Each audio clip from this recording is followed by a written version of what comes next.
Welcome to our channel. Today we how to download Betterment Tax Reporting Insights easy tutorial step by step clearly. To download Betterment Tax Reporting Insights, begin by opening your web browser. Navigate to the Betterment website. Log in to your Betterment account using your credentials. Once logged in, locate the main dashboard. Look for the tax section in the menu. Click on the tax section to access tax-related resources. In the tax section, find the option labeled Tax Reporting Insights.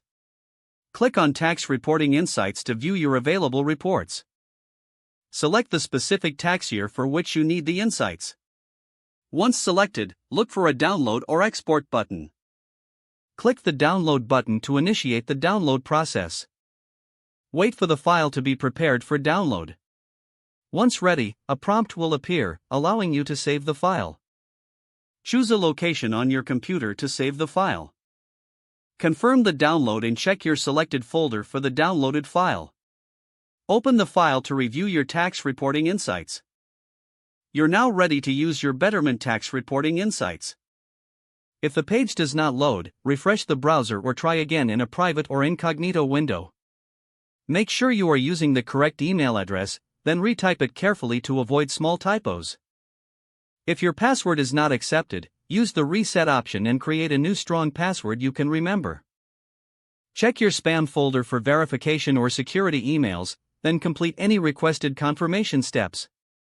Enable two-factor authentication if available to improve account security and reduce unauthorized access risk.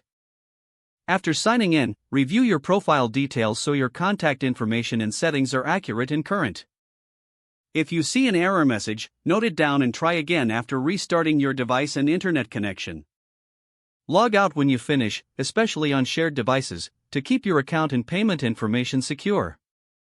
If the page does not load, refresh the browser or try again in a private or incognito window. Make sure you are using the correct email address, then retype it carefully to avoid small typos. If your password is not accepted, use the reset option and create a new strong password you can remember. Check your spam folder for verification or security emails, then complete any requested confirmation steps. Don't forget to like this video and subscribe to our channel for more step-by-step tech guides.